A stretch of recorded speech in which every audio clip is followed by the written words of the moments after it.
Ngayon pong araw na ito, inumpisahan na namin yung ating vertical garden phase 3 dito sa munisipyo ng Giginto. Po, dinidiligan na namin yung ating unang nagawa. Although hindi pa kami tapos, pero diligan muna natin yung mga naitanim natin. So, eto na yung kabuuan ng ating vertical garden. Sobrang ganda. Oh. Proud na proud ako. Sabi ko, kilala ko yung gumawa niyan. Maganda siya. Pretty. I love the design. More color. Colorful. Ganda ta. The color is very neutral. Ang ganda. Sana magtuloy-tuloy na siya. Hello everyone, this is Sir Mr. Mini Dino Park and Eco Garden and welcome back sa ating YouTube channel. And for today's video, ngayon pong araw na ito, inumpisahan na namin yung ating vertical garden phase 3 dito sa munisipyo ng Giginto. And ngayon, ilang araw na po namin tinitira. Talagang tinitira.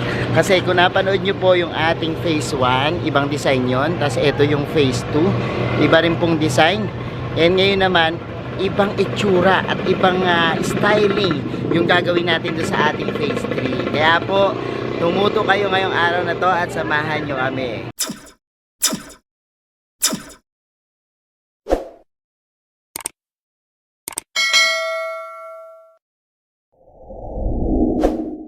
And we're back mga ka-MDB. At ayan, nasimulan na namin yung phase 3. At papakita ko sa inyo mamaya yung proseso ng pagtatanim namin ng mga halaman dito. Kasi ibang klase naman po yung gagawin nating atake dito. Kasi ayan, sama-sama naman yung mga magkakapareho. Ibang-iba dun sa design ng una at pangalawa natin. Samahan nyo kami ngayon, araw na ito. At mamaya ipakikita ko po sa inyo yung finished product kapag natapos na namin at nagawa itong ating project na ito. So, eto na nga po, sinisimulan na natin yung ating phase 3 and nag-a-uproot na po kami ng napakadaming halaman. So, yan po yung gagamitin natin. Dito sa phase 3 naman po, iba po yung gagawin nating style. More on horizontal naman po yung ating gagawin. Horizontal ba yung pag-anon? Basta pataas. Hindi ko alam kung horizontal o vertical, kasi vertical garden o vertical garden ata. So pag vertical yung mga ganun hindi naman diagonal, kasi yung una nating ginawa is diagonal, tapos ngayon naman pag ganun. So ganyan yan. And this one, yung mga gagamitan natin more on crotons, pero namili lang po kami ng maliliit kasi kung malalaki yung ilalagay natin, alangan siya, kasi ang gagamitin lang natin pots medyo mababa, yung ganyan yung mga vertical garden pots natin na plastic and eto po mga crotons yung napili namin, kasi ang mga crotons sobrang kukulay. Doon naman po sa area na pupwestuhan niya, maganda yung araw.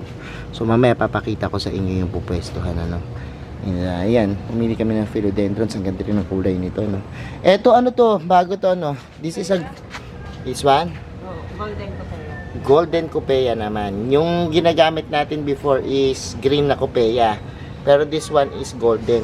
Talagang maano siya. And ayan yung lupa po namin ginagamit.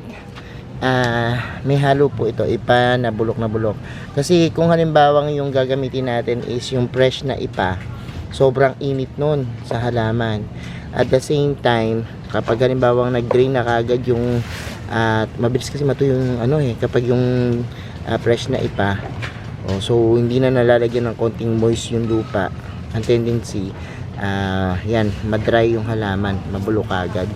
So yun, and yan na po yung mga napaso natin. So yan na po yung ating tas ayan, may wandering dew din tayo na gagamitin, and hindi pa rin yan mawawala kasi ang ganda ng kulay nito, lalo na kapag halimbawang nasisinagay niya ng araw, lalong tumitingkad yung pagiging violet niya, yung pagiging purple. Pagdating naman sa mga pikara, ayan, ang maganda sa kanila yung ilalim, nagre-reflect yung red naman na kulay. So ayan na po yung ating mga scandents naman. Ang scandents, uri ito ng peperomia, ang scandents So maganda sa kanya kasi ito madaling mabuhay Ang maganda nito, naghahalo naman yung kanyang silvery effect tsaka yung light green, no, na variegations niya na medyo white. Yan. So ang ganda-ganda nito. And pakita ko na yung magagawa namin, ano, at yung sample, yung panimula ng ating phase 3 kung paano magiging design. Bigyan ko lang kayo ng updates. Ito yung una natin, yung phase 1 po namin, yung mga diagonal, ano, pag ganon. This one yung phase 2 naman po, kung saan gumamit tayo ng mga drip wood and gumamit tayo ng mga coco pole na may ibang korte. Ang nilagay naman po natin dito is mga house plants na magaganda, no? Bromeliads and philodendrons, pothos. So yan na po yung ating phase 2, no, na ginawa natin. So yung mga photos natin, pagagapangin natin, nilagyan natin ng mga coco fiber yung background, no, para ibang touch naman po at ibang design yung mangyayari. And ngayon naman po, pakita ko na siguro, no, ito na, nakikita na sumisilay. Ito yung ating magiging phase 3. Ang phase 3 po natin, puro siya ganyan, no, vertical, no, style. And ang mangyayari po niyan is yan, pare-pareho ng kulay, no. So napili namin tong crotons kasi sobrang ganda niyan. And ito kasi mga crotons, although lumalaki sila, mangyayari diyan dahil nga maliit yung paso, makokontrol yung paglaki niya, no. Hindi siya ganon ka laki. At ito, kung halimbawa man lumaki naman ng konti, pwede mong i-trim, no. So this one is crotons na yellow. Ito, this one is minanga. Minanga ba variety nito? Minanga. This one is minanga, no. And iyan, meron pa rin ibang klase, no. Yung mga curly na crotons. So kapag halimbawang ito magkakapareho, ganyan yung magiging style. Ang ganda ng effects nito sa malayo. So pakita ko sa inyo, no, habang lumalayo. Yan. O diba? Meron siyang distinctions yung bawat forma. So yan po yung ating vertical garden na panimulaan, no. Marami pa po kaming papakita sa inyo kapag halimbawang yan, nalagyan na natin lahat-lahat, ano. So samahan nyo kami at tumutok lang kayo.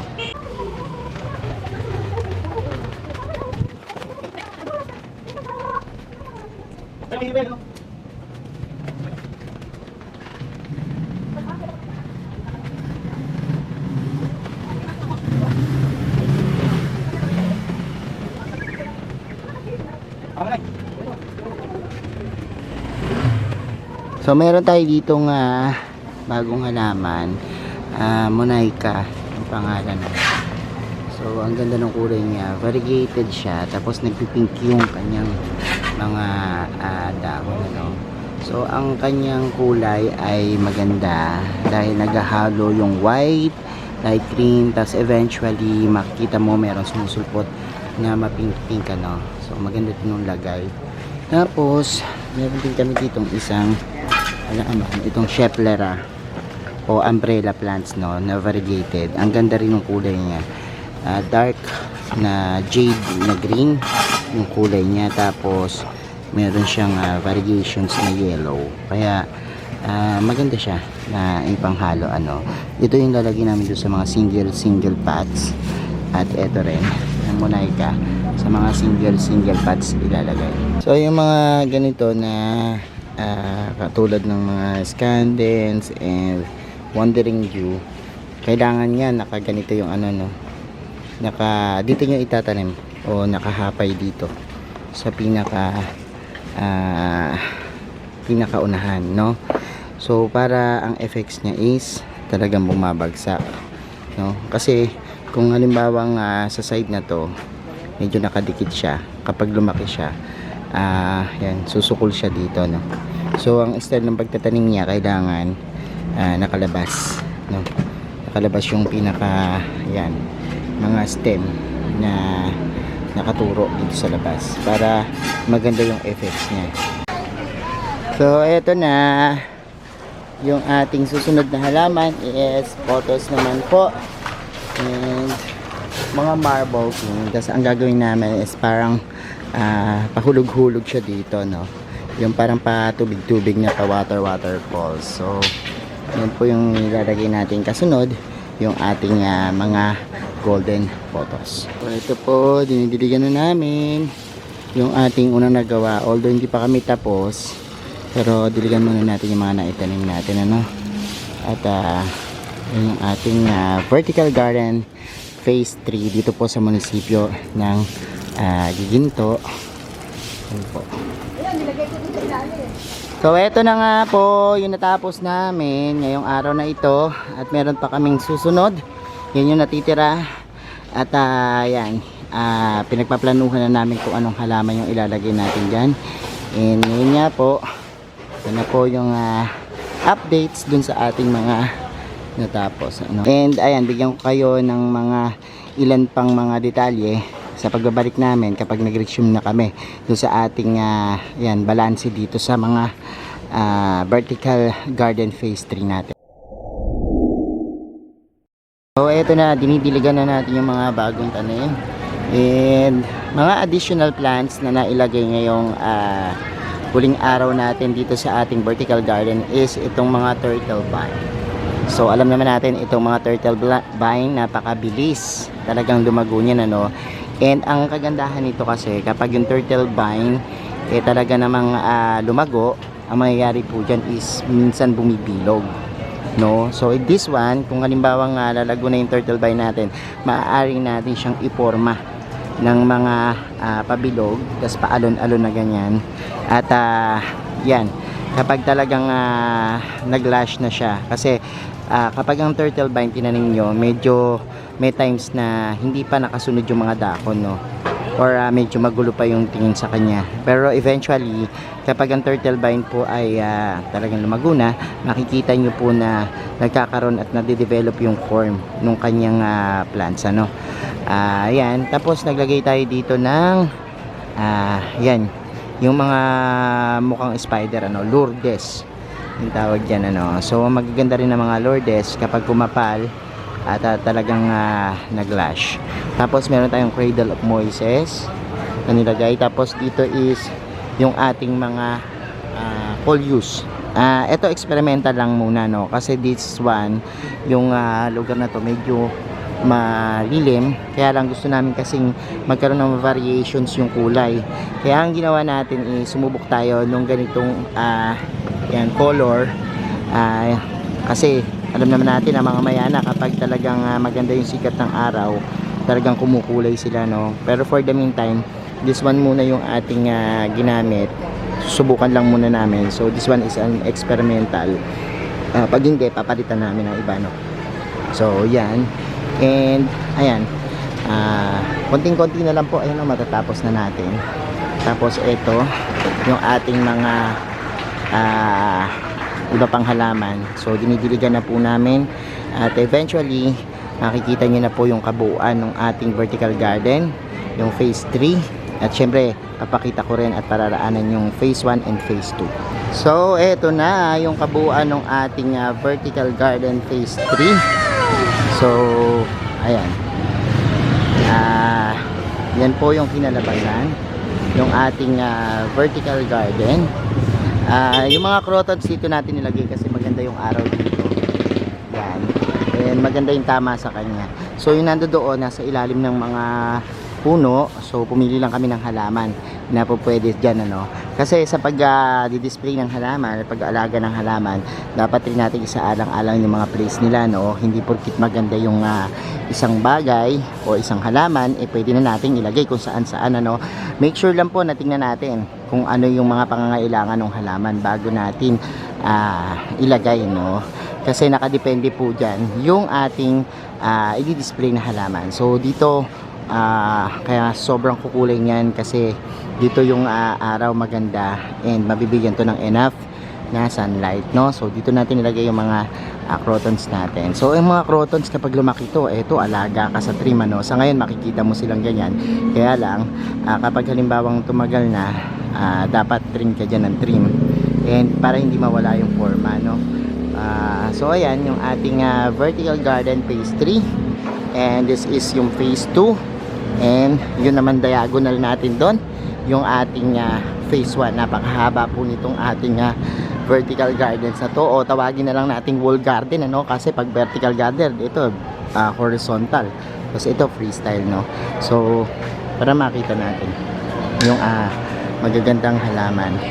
So ayan na po yung kabuuan. At kung halimbawa papasyal kayo dito sa ating ginawang wall garden, makikita nyo po yung iba't ibang klase ng variations, variety ng halaman and plant styling, ano. So nandito po yan sa munisipyo ng Giginto. Ayan yung ating wall garden na napakahaba.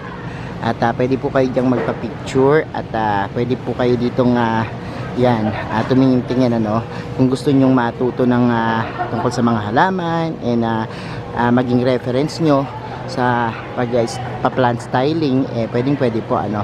So good po kayo dito sa munisipyo ng Gunto.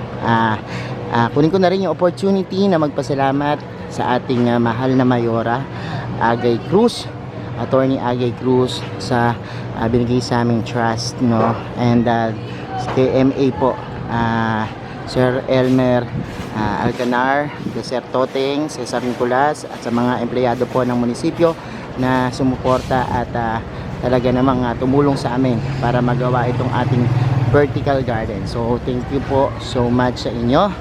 At ayan, so ito na po yung ating tapos na project na mula doon sa phase 1, phase 2 hanggang phase 3. And ayan po. Ano po masasabi niyo sa sa gawa ng... Sobrang ganda. Proud na proud ako. Sabi ko, kilala ko yung gumawa niyan. Salamat po. Ang ganda. Promise. Napakaganda, di ba? Eh, sa'yo, suki mo ko. Maganda siya. Thank you. Kesa dati. Opo. Maganda naman. Oh, it's so pretty. I love the design. More color. Coloring food. Ganda ta, ganda. The color is very Ganda, neutral. ganda. Happy planting mo na. Happy planting! Ang ganda. Sana magtuloy-tuloy na siya. Opo. Kasi ang ganda, ang laki ng ginanda ng lugar kapag ka nandiyan, dumalakad ka, makikita mo, mapapatingin ka. Tapos isipin mo, sino ka nag-project? Thank you, ma'am. Salamat po. So ayan mga ka-MVP, napanood nyo na po yung ating video, no, sa paggawa nitong ating napakahabang wall garden or vertical garden, ano. At I hope may natutunan kayo dyan sa ating video for today. Medyo humahamog na po. Magpapaalam na ako sa inyo. Maaari nyo pong balikan yung ating video from phase 1, phase 2, phase 3. At thank you so much mga ka-MVP sa inyong panonood. Sa mga hindi pa po nag-subscribe sa ating YouTube channel, kung bet na bet nyo po yung ganitong usapan, plants and gardening, syempre yung plant styling, mga ideas at kakaibang creative na activities sa pag-garden, mag-subscribe na po kayo. Huwag nyo pong kalimutang i-hit yung notification bell para laging updated sa aming latest uploads. Pati po sa iba't iba nating social media accounts, sa ating TikTok, Instagram, Facebook pages. Search nyo lang po Hermy Sunajo or Mini Dino Park and Eco Garden. Makikita nyo na yan. Salamat ng maraming mga ka-MVP. And this is Hermy Sunajo dito po sa munisipyo ng Giginto. Nagsasabi po sa inyo ng happy planting. Bye-bye!